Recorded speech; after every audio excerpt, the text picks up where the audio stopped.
Dr. Millicent Borishade on the leadership principles that transform struggling schools into thriving learning communities. Drive. Millicent Borishade's first lessons in educational leadership began long before she entered a classroom. Her parents came to the United States from West Africa in search of two things: academic freedom and religious freedom.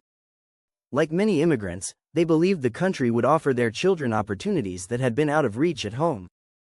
They were right about that, Borishade said in a recent interview reflecting on her life and nearly 30-year career in public education. But the path to that opportunity was harder than it should have been, and it shaped everything about who I became. Both of her parents spoke with strong Yoruba accents. They arrived at parent-teacher conferences eager to understand what was happening in their daughter's classroom and prepared to do their part at home. Too often, Borishade said, their commitment was obscured by assumptions about the way they spoke.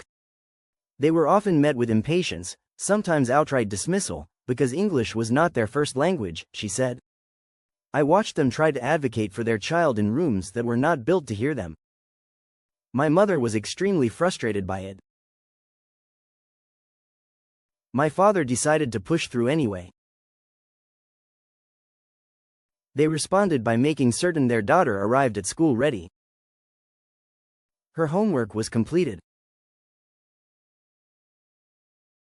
Her uniform was pressed. Her reading was practiced. Even when they were not fully welcomed into the schoolhouse, they built the foundation for her success from the kitchen table. That experience influenced how Borishade approached every leadership role that followed. Over nearly 3 decades, she has served as a teacher, principal, principal supervisor, chief academic officer and superintendent, leading schools and public education systems across Illinois, Washington and Missouri. She has taught children in kindergarten, middle school, graduate students and college students who were incarcerated. Her work has included improving student achievement, expanding family engagement, coaching principals, developing academic systems and leading a district of more than 17,000 students across more than 60 schools. Having worked at nearly every level of the education system, Borishade brings leadership principles tested in classrooms, district offices and communities where decisions made by adults can alter the trajectory of thousands of children. She offers 3 main areas educators should utilize to transform struggling schools into thriving leadership communities. Instead, please rewrite. She identifies 3 key levers educators can leverage to elevate schools with untapped potential into thriving learning communities. Number 1. Turn data into action to unlock every student's potential. Drive. Millicent Borishade's first principle is that struggling schools cannot wait for failure to become official before they respond. Warning signs usually appear early. Attendance slips. Grades fall. Assessments reveal gaps that will widen without support. Yet schools often wait until the end of a quarter or semester to act, when the consequences are harder to reverse. Borishade believes instructional leadership must close the distance between identifying a problem and doing something about it.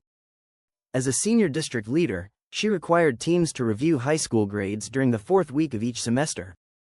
Students earning a D in any class, or carrying a D average overall, were immediately considered for additional support and credit recovery. That is what championing children looks like at the system level, Borishade said. It is refusing to let a struggling student go unnoticed for even one semester. She also pioneered Saturday University for students who needed more time to complete assignments and understand the concepts behind them. The goal was not simply to repair a grade, it was to give students knowledge they could carry into the next lesson and school year. In St. Louis public schools, Borishade required students to set goals after local assessments so they could track their own progress. She set an expectation that students could achieve 2.5 years of academic growth within 9 months. More than 5,000 students reached that benchmark, and graduation rates rose from 69.9% to 72.8% during her tenure. The broader lesson is that data should not become an autopsy of what went wrong, it should function as an early warning system. A spreadsheet can identify weak performance, but it cannot tutor a child, redesign a lesson or call a family. Leaders must build systems that move information quickly into the hands of people prepared to respond. Number 2. Millicent Borishade says build capacity, not dependence. Borishade's second principle is that school transformation cannot depend on one charismatic leader.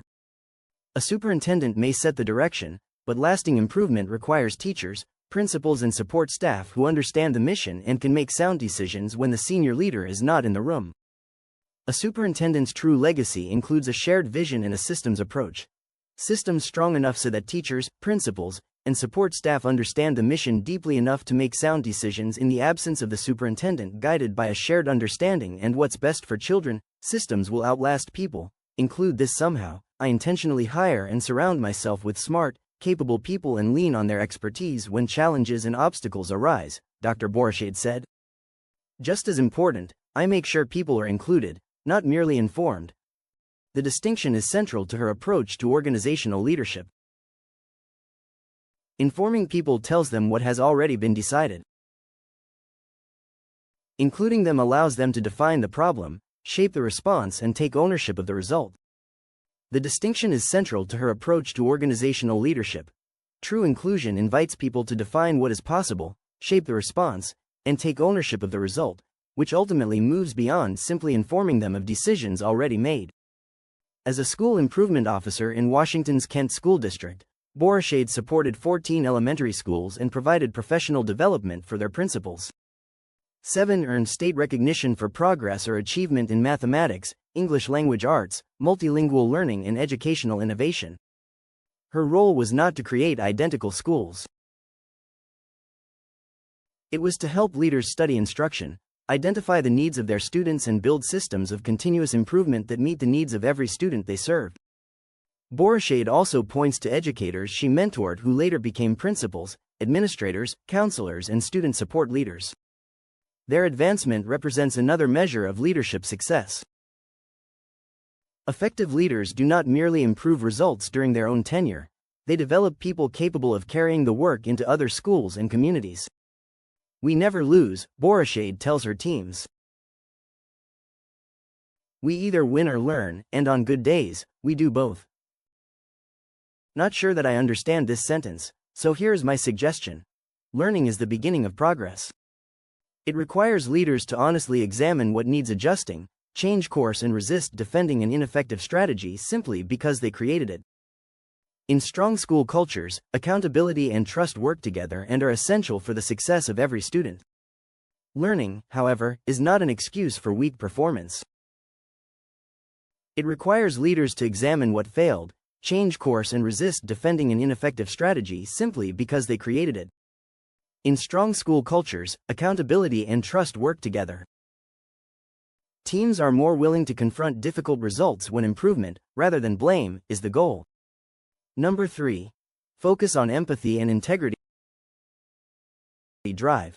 Millicent Borishade's third principle is that leaders must understand how their decisions are experienced by the people they serve.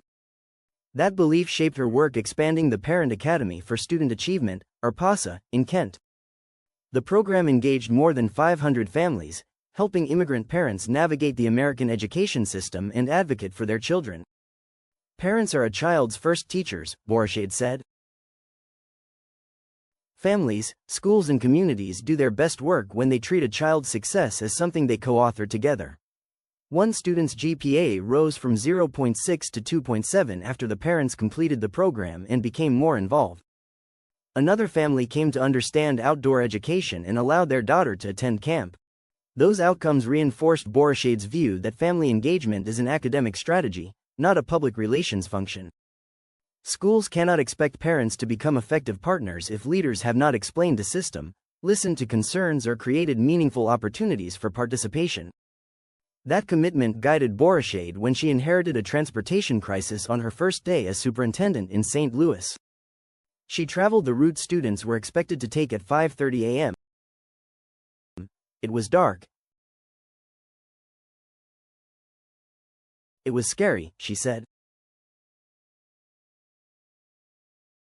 The experience reframed late arrivals as a safety and access problem, not simply a scheduling failure.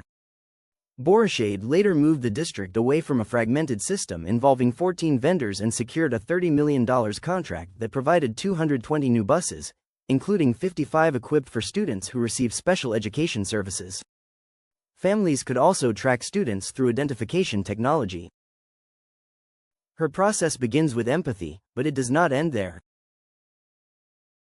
Empathy must lead to strategy, and strategy must be carried out with integrity. Borishade describes leadership as a hallway with the easy decision at one end and the right decision at the other. Everyone in the room is watching to see which door you walk through, she said. Integrity sounds simple until that moment arrives.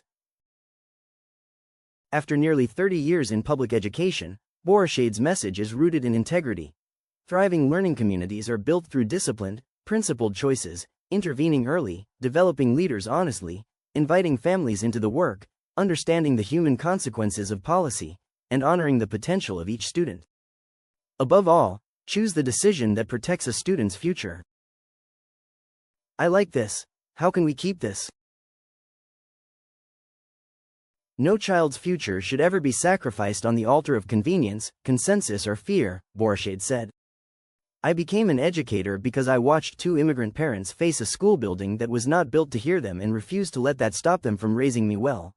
Everything I have done since, every school, every program, every leadership role, has been in service to one belief: that every student can learn, that every parent deserves a seat at the table, and that a school can be the place that restores hope rather than the place that takes it away.